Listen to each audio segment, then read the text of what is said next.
So the difference between empirical and molecular formula. Okay. So empirical formula is the smallest whole number ratio of the elements in a compound. It is a simplified ratio of elements in a compound. We know that always ionic formulas are simplified. So all ionic formulas will be empirical. So look at this one. H2O, it is already simplified. We cannot further simplify that. So that is an example for an empirical formula. CO is also simplified. That is the lowest ratio. So that is also empirical. CO2 is also simplified. But look at this one. Dihydrogen dioxide. Is it simplified? No. So we can further simplify this into HO. So H2O2 is called the molecular formula. And HO is called what? Empirical formula.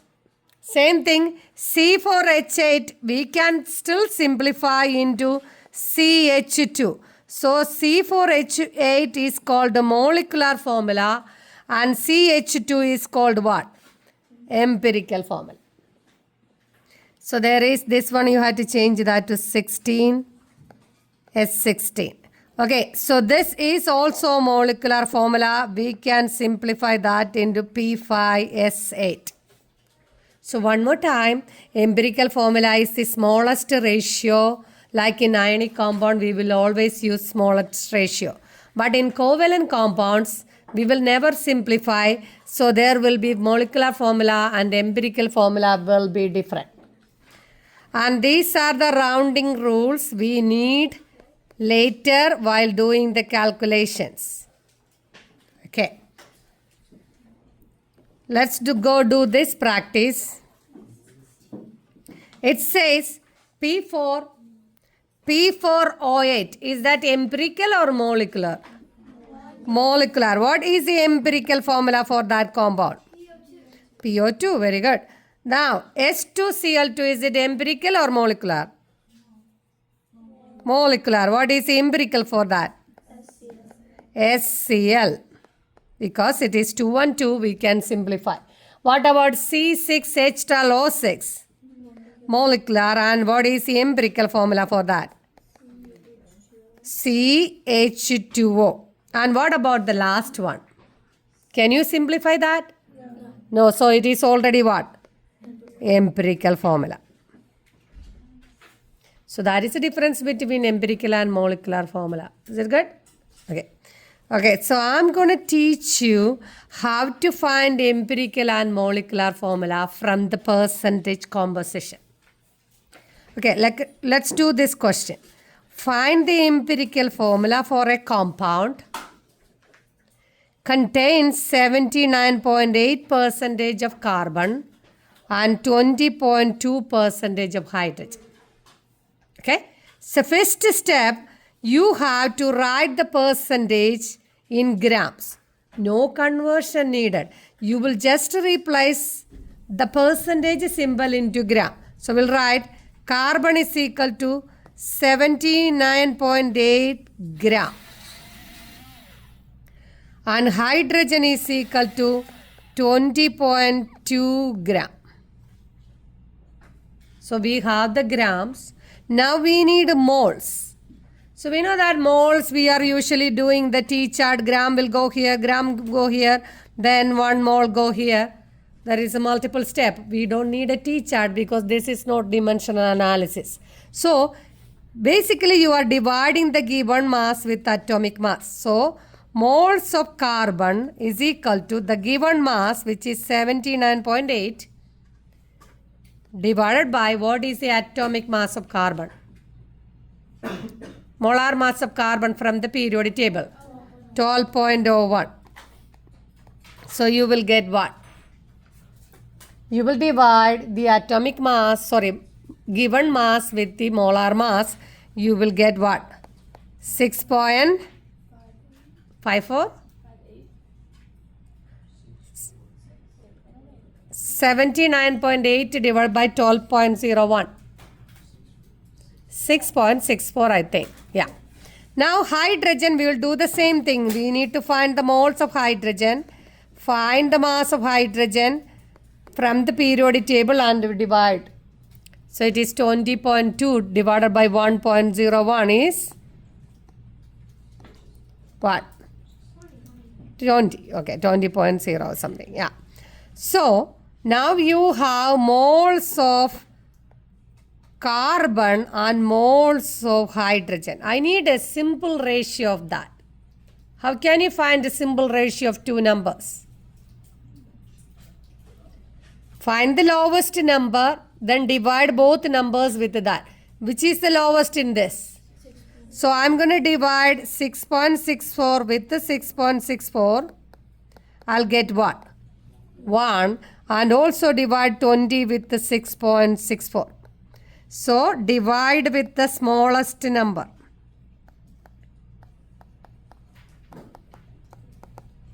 So that will be what? 3 point something. Yeah. 3 point. So we have, if it is not a whole number, that's a place we are rounding. This is whole number. So carbon is 1 and hydrogen is 3. So your empirical formula, 1 carbon, 3 hydrogen, which is CH3. That's it. So we got the empirical formula. Now I will teach you how to get the molecular formula. So one more time. When you get a percentage, write the percentage in gram, divide with atomic mass, then you will get mole. We need the simple ratio. Find the lowest value, whichever one is the least value. Divide both with that. Then you will get a ratio. If it is not a whole number, you have to round that to whole number. I'll teach you that in a different example. So this is already a whole number. So it is 1 carbon and 3 hydrogen. So that is the empirical formula.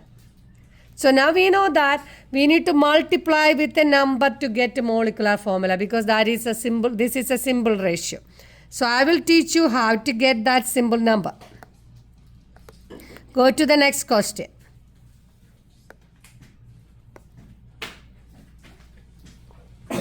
Okay, so here the same question given here, but there is one additional factor given to you. So it says 79% of carbon, 20% of hydrogen and has a molar mass of 30 gram per mole. So we know the empirical formula we calculated using the same value, which is what? CH3. We calculated this in this value from the previous question, which is CH3. Okay. Now we know that we have to multiply with a number.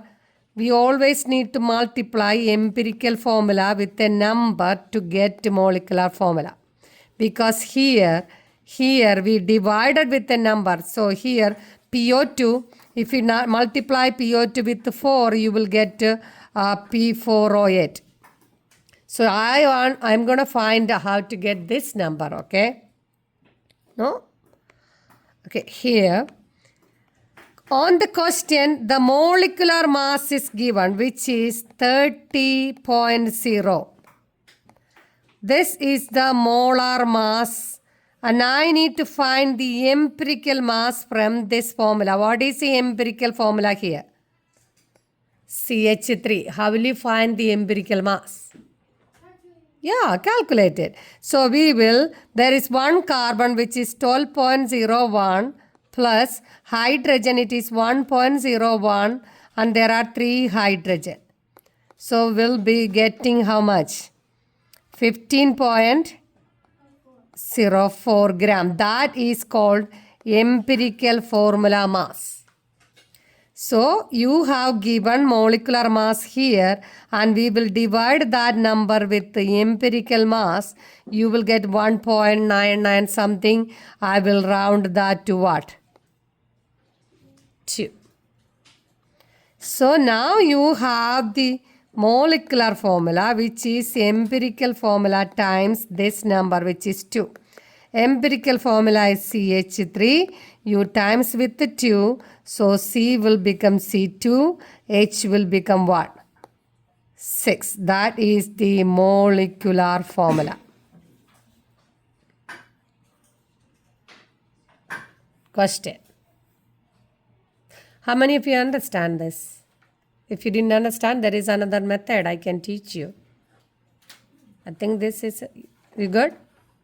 Okay, let's go do one question which is little different. Let's do number 1 is exactly same. Okay, you can do that. Number 2 is the rounding will be a problem. So since it is a different rule, we are using rounding here. Let's do that together. Okay, let's do that first. There is 8.65 gram of iron. Find the molar mass of iron from the periodic table. What is it? 55.85. Then divide. What is the value you are getting? Divide 8.65 with 55.85. What is it? 0.155. Say that again. 0.155 mole of iron. Okay, do the same thing for oxygen. Oxygen is 3.72 gram. So divide with the mass of oxygen, which is 16.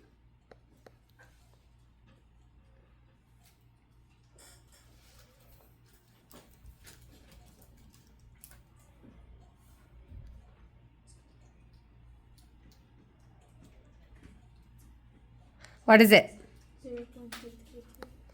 222? 233. Don't worry about sigfic. Okay, this one, it's not a final answer. Okay, now you got the mole. Okay, now which is the least smallest value? 1.155 or 0.233? So we will divide both with the smallest value. Jagoda divide. You can do that there, or if you want to write that one more time, that's fine. I don't care how you are doing it. So it is dividing with 0.155. That will be 1 always. And second number 0.233 divided by 0.155.